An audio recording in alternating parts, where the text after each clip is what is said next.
I'm Dr. Erin Elliott. And I'm Jason Tierney. I'm a dentist. And I'm a dilettante. And we're going to talk about sleep matters because sleep matters.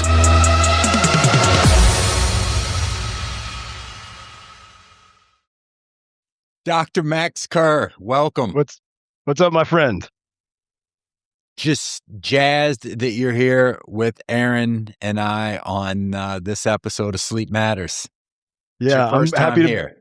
Yeah, happy to be here too. I like that you use the term jazz. I know you and I both have a love for the city of jazz, New Orleans, and I'm always envious when I get to see your photos from there because you're a good you can capture beauty very well when you're taking pictures. My jazz hands. Yeah, exactly. Exactly. I just got to see one of those fingers from your jazz hands recently. I appreciate that. Oh, Erin, do you know Max, right? You've met Dr. Kerr before, yeah? Yes, of course. And Dr. Kerr has been around for a while, but it was really his partner, his business partner, There you Brandon go. Hedgecock, that kind of started in sleep, and Max, being the supportive partner he is, went along with it. But then pretty soon you were treating it yourself, correct? Exactly. Hedgecock started about a year prior to me getting into it, and then I saw, first I saw his patients get much better and enjoying life much better, and then I got to see the check that came after that, and I was like, give me some of that. Plus, I really I don't like holding a handpiece. I don't like pressing a rheostat, so I kind of took it to as a duck to water, you know. I remember Erin, when you and I first met, I think it was in Florida. It was one of the conferences that Jason in his previous life put together, and we had a good time getting to know each other, and I appreciate those times. You know, you said something a moment ago that I think is pretty interesting. So you got into dental sleep medicine with an emphasis on altruism, right? You know, want to help your patients. And then eventually you realize that it can be a business as well. Correct. And one of the things that I think is really interesting, though, is every dentist I know that's gotten into dental sleep medicine has entered it because, you know, they want to provide the best care possible for their patients. However, every dentist that exits the field, that abandons it, leaves because they don't make any money. But at the same time, there's this like guilt or shame associated with talking about the business aspect of dental sleep medicine. Help me reconcile all of that. Man, I don't know where this comes from because I see that too, and I think it's absolutely ridiculous. I mean, we're either lying to ourselves or we're lying to other people if we don't act like we became dentists to make a little bit of money. I mean, you know, don't get me wrong. I think to become a dentist and to deal with what dentistry brings, I mean, it's just one of the most brutal industries that you can actually get into. That being said, and if you don't care for patients, then heaven help you, man. I mean, if you don't care about people, then you're either going to be a really bad dentist or it's going to eat you alive. But none of us are doing this for free. You know, none of us are actually going out. I mean, some of us maybe go on mission trips here and there, but the great majority of us do it because it's a lucrative profession, or at least it's a comfortable profession to some It degree. can be. It can be. I mean, it also can eat your lunch too if you're not paying attention.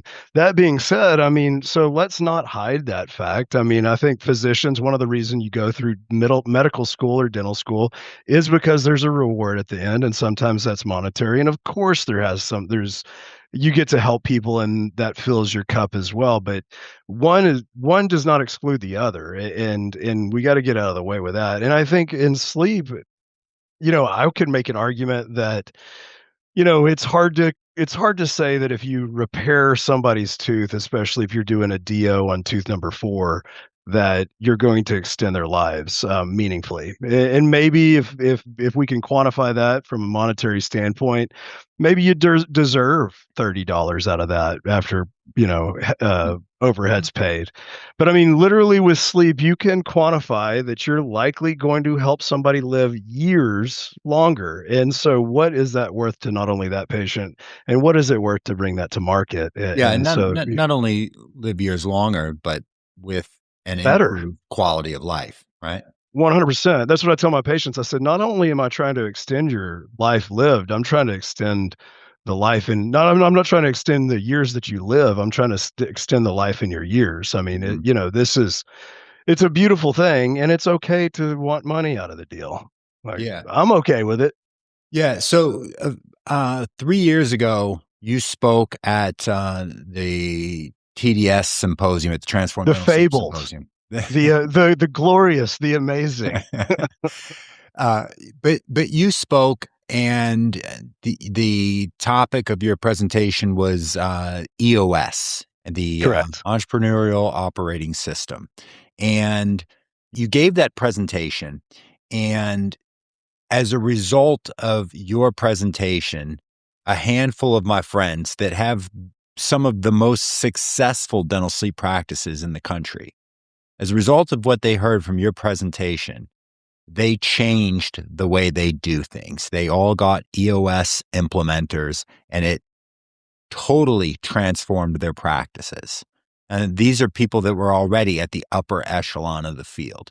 So, for those that weren't there or that maybe don't remember your esteemed presentation, uh, tell us what EOS is and how it applies to a dental sleep practice. Yeah, I appreciate you saying the kind words. Before I get into that, I want to kind of the person that I am. I'm a systems guy. Like I see systems, I can interact with systems, and that's my main goal is to create nice systems because I believe it's very difficult to change individuals. I am not details oriented, so I don't like getting in the muck of details. Some people thrive in that. I'm just not like that. But I believe that if I can set up a nice system, then people, given their innate abilities, will be able to rise to the level of that system and therefore hopefully create value for whatever endeavor they're actually getting into. So I'm a big systems dude.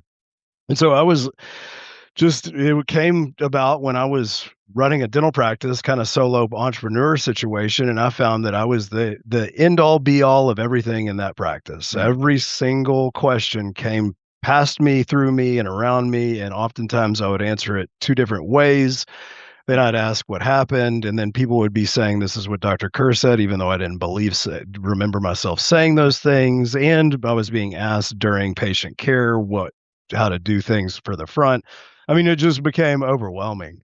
And so I set about trying to figure out a good system for Sleep Better Austin. And older or not, this was actually for Vista Ridge Family Dentistry, my dental practice, and went around to a bunch of entrepreneur groups. And so I believe that a widget, so you can learn from other businesses just as well as you can learn from dental practices. And so I went to a bunch of different businesses, and without a doubt, I would say probably 80% of the individuals that I interacted with said, you got to read this book called Traction.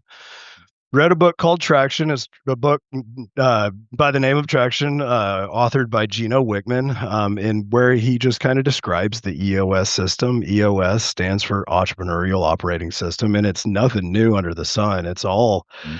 he kind of gathers more than anything. He curates more than anything all the different ideal business practices, puts them in one off the shelf kind of system, and that's ultimately what the EOS system is. I was before this. I've been thinking about this podcast since I woke up this morning, and I was ended up taking a You shower. and everyone else. Yeah, of course. Yeah. I was taking a shower, ended up putting on my underwear and socks. And I thought, you know what? Life is better because I like to spend a little bit of money. I don't spend money on clothes, but on underwear and socks, I spend a little bit of money, right? Nothing's worse than having a hole in your underwear or your socks. It just ruins things, right?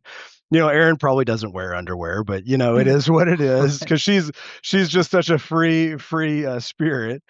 But everything else lays upon that appropriately, and that's kind of this EOS system. It's this foundational piece of clothing that you have to put on, and it has to be of good quality, and if it doesn't, then you just are not gonna have a great day. You might even scuff up a toe or 2 or whatever it is, and so that's what this is. It's just a foundational part of business and just getting everything running in the right way. I don't know if that, actually fit in well, but I wanted to use underwear and I was Yeah, so hoping you went somewhere with that. I'm thinking you could have used scaffolding, any No, of these other things, underwear and but socks, dude. I mean, I I need to Everyone buy wears them. They understand. exactly, and everybody at least everyone needs them, you know? Yeah. oh, so tell us a little bit more about these underwear. I mean, what is EOS, the EOS underwear? What does that consist of? So there's essentially 6 ideas or 6 foundational areas within the business. It is your vision. So you have to be very, very clear about where you're wanting to go and exactly who you are, who you want to be as an organization. There's a people component, so vision component, people component. You have to have the right people in the right seats, and you need to have a way to somehow quantify these individuals and keep it out of the emotional realm. Mhm. Then you also need a data component. So you need to be looking at facts, figures, something without emotion. So that way, you know exactly the pulse of your business.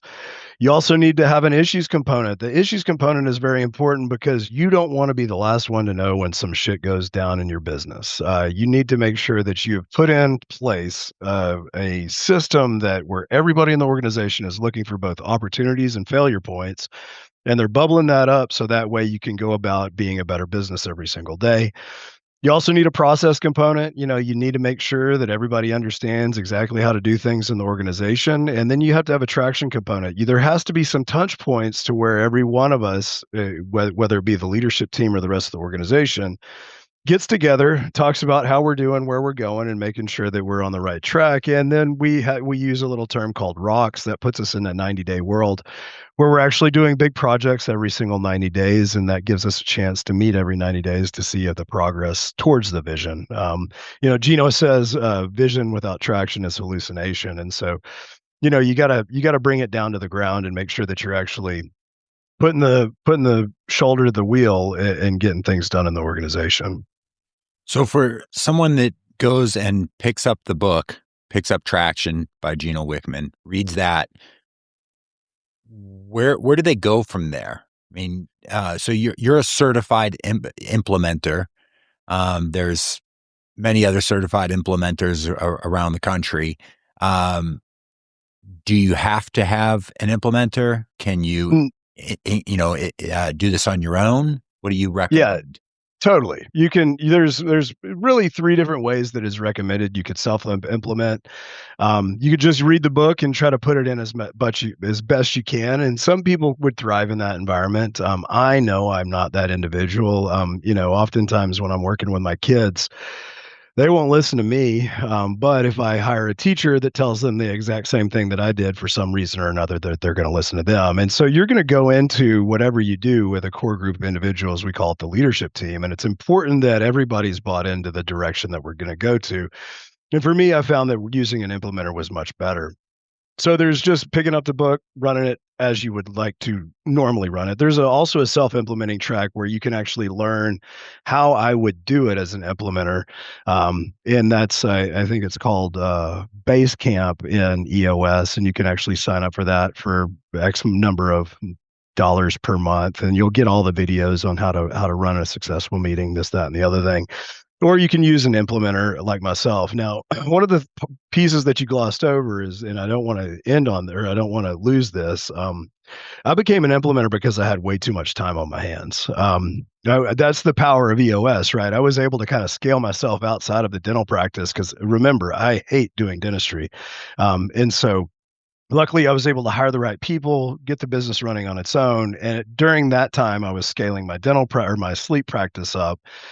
did the same thing. I kind of did the same move on both of the dental practice as well as the sleep practice, and then I found that I was only working a couple of days a week. So what am I going to do with my other time? And hopefully, I would be able to proselytize to the masses about EOS and running a more efficient business, so they could get a little piece of what I have. Yeah. Let's go back to the 6 core components. If you don't mind, let's start, starting with vision, going in order. Can you take a little bit of a deeper dive on each of those, though? Specifically, what they are and kind of what and how that manifests in a dental sleep practice. Yeah. So the vision component. So we'll do each one in order. There's two tools with each one of these components that supports its success. And what we're ultimately trying to do in EOS is get the business 80% healthy in each one of these key components. And we use 2 tools to do it in each one. So the first component in the EOS vision, or the first tool in the EOS vision component is, we call it the 8 questions.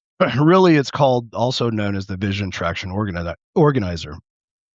What it is it's a set of 8 questions that's laid out very simply on a piece of 2 pieces of paper, where we talk about what are your values for the organization, what is your core focus for the organization, what's your 10-year target for the organization, what is your marketing strategy for the organization, what's your 3-year picture for the organization, what's your 1-year plan for the organization, what are your major issues that you're dealing with that are very, very difficult to solve, and then ultimately, what are your rocks? Meaning, what are you doing? What are your big pictures, and what for the next 90 days? But Max, got a busy practice. I don't have time for this fluffy, feel good nonsense. We've got a mission statement, on the wall in the lobby. Isn't that enough? It depends on how you want to run your practice. I would argue again that if you don't have enough time to look at the map, there's a good chance you're not going to get to where you want to go. I mean, sometimes you got to pull off the road and study. I mean, you and I agree, Erin, she's so young that she hasn't had to deal with this. But I remember I used to keep an atlas in the back of my truck, and I would have to refer to the atlas on occasion to find somebody's address in Austin, Texas. I mean, sometimes you just got to pull off the side of the road and you got to look at the damn map. And if you don't know, or if you don't have an idea where you're going, then man, that's a lot of money riding on a wish. And so, do you, but sometimes I always feel like, so often we get so over our skis when we're saying, well, we got to see patients, we can't reschedule them. Dude, we can reschedule every damn patient we want, whenever we want, because guess what? They will leave you quickly, regardless of if you see them every single time they want to come in. And often the ones that want to come in every single time are the ones you want to leave anyway. So it's okay to run a healthier business, so that way the people that do appreciate you are going to stick around. Now, secondarily, so you do have to, sorry, somebody just knocked at the door. Got a big dog. So, you do have to sit some time away. And what we do in EOS is every quarter, we take a full day where we go through all these things. We define it together.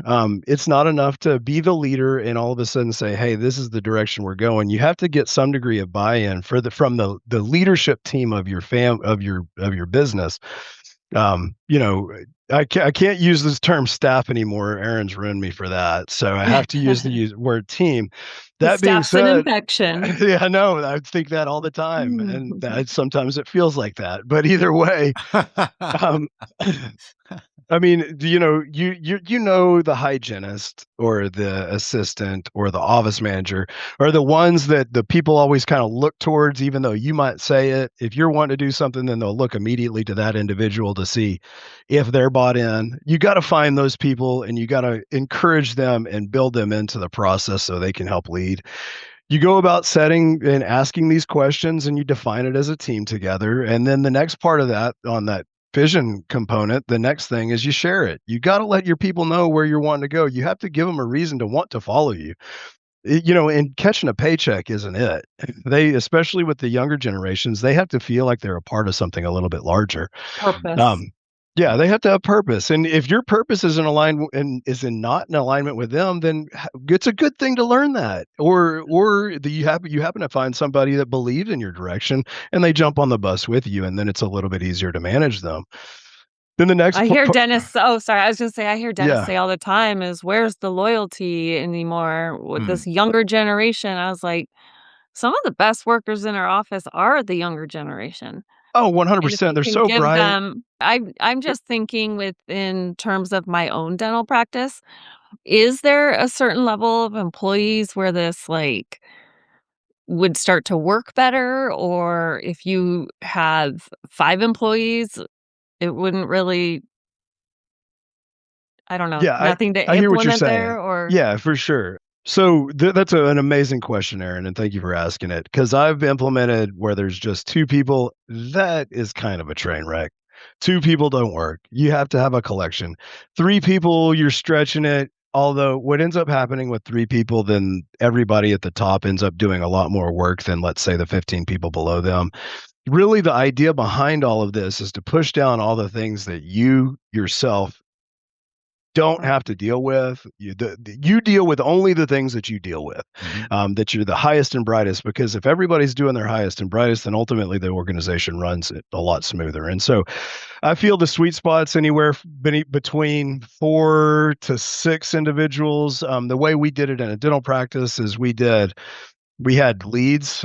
Again, we talk about functional units. We don't talk about titles. So we had me as the quote unquote CEO. We call that the visionary in EOS. We had the integrator, which is also known as the practice manager. The practice manager is also known as the integrator. And then below that, we had a lead doctor, we had a lead assistant, and we had a lead hygienist. And that was our solid team when we were doing this in my dental practice. With my sleep practice, it's a lot bigger. It's a bigger monster. And so we have CEO Hedgecock, integrator Jessica, me as the clinical director, Ben as the director of growth. We have an assistant leader, a Shout out clinical Ben. team. Yeah, Ben's badass. Clinical team lead. And then we also had an admin lead. And then we waterfall from there. But I don't know if that answered your question, Aaron, more Yeah. with an example than anything. So going to those things, speaking of those, so then what we do is we look at the people component. Now, the whole idea behind this, the two tools here are, so the first tools are 8 questions, define those, and then make sure you share them. Mhm. People component, what we're looking at here is we're wanting the right people in the right seats. So we define the right people by our values. We already answered that question. So we're hiring, firing, rewarding, and recognizing and reprimanding on these values. So we're making sure that they feel like the right people. Like if those individuals that you walk around and you're like, man, I wish they wouldn't have showed up today, that means they're the wrong people. But with the EOS, there's a tool called the People Analyzer that allows us to somewhat quantify that. So that way we can define who should be in this office. If they don't fit the values, it doesn't mean that they're bad. It just means that they don't belong in our office. Yeah. And then we determine what the right seat is. Now, with the right seat, the tool that we have is the accountability chart. Accountability chart is basically an org chart, but if that, who is accountable to who and who's accountable to doing what. So we very clearly spell out everything that functional seat needs to be able to do. And so we grade people against their ability to do their job. And if we say if they get it, want it, and have the capacity to do it, then they're in the right seat. So we're always looking for right people in right seat. That's the people component. And I know I'm rushing through this. I just want to be mindful of you guys' time. So No, if you need me to I camp anywhere, let me know. I do wanna just spend a second on the people. I would say that the scourge of most dental practices, dental sleep practices as well, is, it has something to do with people, with team. Um, Either, uh, the dentist buys the practice and the office manager that's been there for 25 years is resistant to change, or there's the person who's sort of cancerous in the practice but everyone thinks that they're so invaluable despite the fact that, you know, everyone that works there is miserable because of this person. I mean, how I mean, I hear what you're saying. I've read Traction, right? Yeah. I But for the listener that hears what you're talking about right now, it says, "Yeah, that sounds like, some sort of, paradise that you're painting. That's great in your practice. There's no way that would work in mine because we can't live without Tammy, and Tammy hates working here, but we can't do this with Tammy is the glue." What do you say? I say screw Tammy. Oh, I say that's bullshit. And here's the Mm. deal, dude. This Lay it on me. Well, I mean, dentists, we're so we have to deal with conflict every time we walk into the room. Every time. Whoever's there, either they don't wanna get the procedure done that we've told them that they need to get to relieve disease, or they don't wanna pay for it, or they don't wanna get hurt by that procedure, and I understand every single one of those parts of being a patient. I Mhm. don't like dentistry. I don't want dentistry done on me. I don't like the shots. I don't like to pay for it. So I'm with you. So we have this constant conflict that we're always going into with every patient that we deal with, Mhm. almost, unless they're hygiene patients. And if they say they love dentistry, then I'd say that they've never actually gotten dentistry done. So I think when it comes to team, we have an aversion to conflict. Like we turn into this just okay. And then sometimes so we're just like, you know what? I don't want to deal with it. I got to deal with this, that, or the other thing because we have so much on our plate. And then it blows up on us, and then we start yelling at Sally, even though she's the sweetest thing in the world because she's the easy one to yell at because we know that she won't take offense to it, right? So now we're letting Tammy over here dictate how I feel in my day to day. So with EOS, so first and foremost, we have to learn how to have some degree of healthy conflict and also defend what is ours, which is our organization and our business. I mean, period, end of story. So the way we kind of dice this out in EOS is we use this thing called the people analyzer. And what we see with this, so you said that there's a couple of conflicts here. I would say the number one conflict that dentists got to get over, myself included, is if somebody shows up late multiple times, fire their ass. Don't allow like just pay to play problems to exist.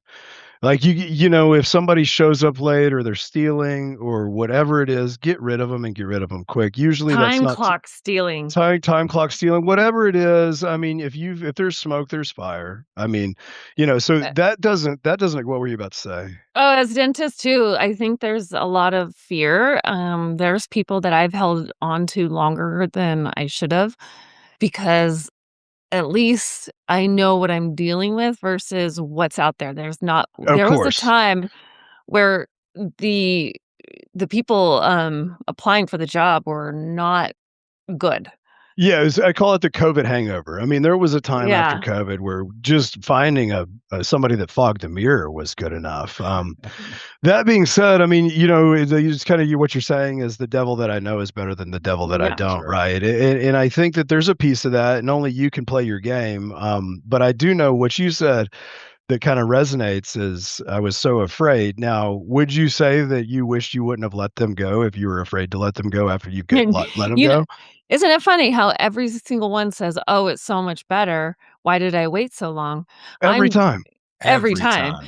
But what I see in my own practice is like I am so dang proud of my team, but I feel like we're at a point where we attract Attracts those good like. people. Yes. Amen. Yeah. And I think if you could get your culture and your vision, as you say, in place and starting up at the top, not just you leading the pack, but the other leaders in the practice, then you don't need to be fearful about the weak links. Let them go, no fear. Yeah, well, And and here's the dirty little secret. I mean, if you grow something and you're intentional about building it, you're not the one hiring and firing.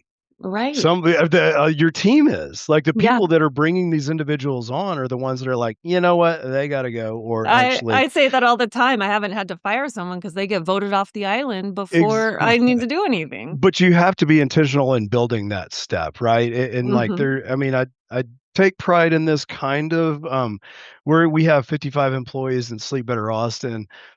I might know the names of maybe 25 of them. I know there are all their faces, because I didn't have a hand in bringing them in or reprimanding them or any point in time. I've never had to have a deep discussion with them. And it is my job to know everybody's name for sure. But at the same time, I think I am a little bit proud that my team is doing that on my behalf. And that was intentional. And so with EOS, we say that there's two problems. There's either a right person in the wrong seat or a wrong person in the right seat. Now, the right person in the wrong seat is actually a little bit easier, because they share your core values. That being said, they're just not effective at what they're doing. So you can either coach them up, or if you can find another hot spot in the organization. We've moved people laterally.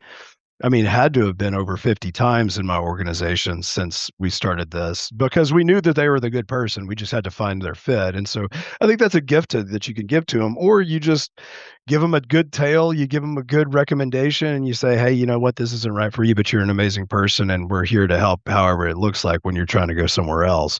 Yeah. Now, the really problem issue is when you have the wrong person like Tammy in the right seat, meaning she's killer. She's the hygienist that everybody loves. All the patients love her, but she's just, whether it be cancer for the practice or just isn't making people feel they're sitting on the edge of their seats or walking on eggshells around them or whatever it is. That individual, you really got to bear down. And so with the people analyzer, you're actually rating them on how well they assume the values of the practice, each one individually.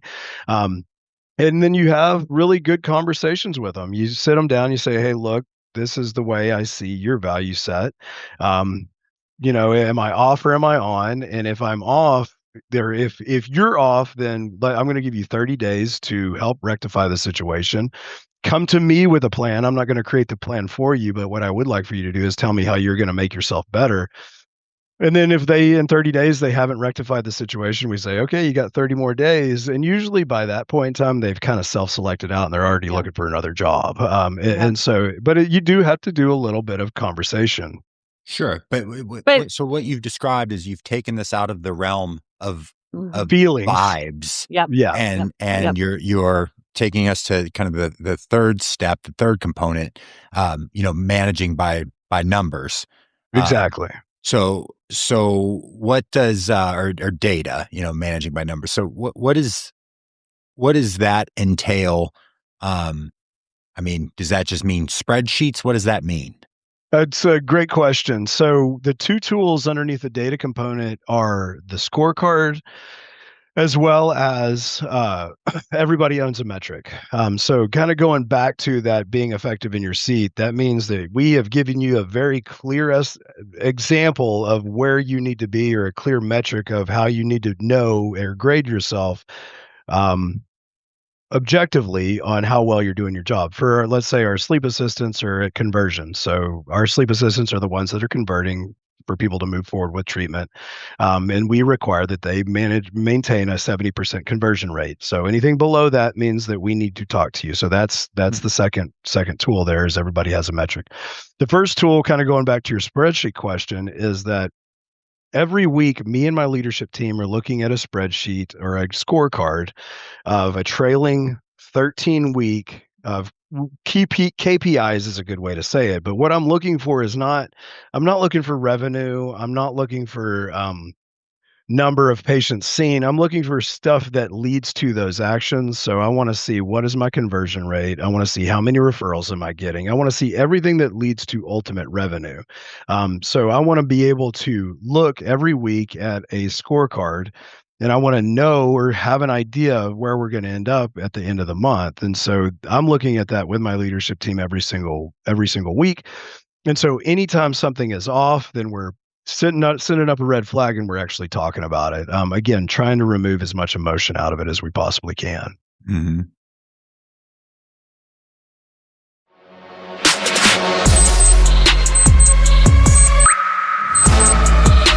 Sleep matters.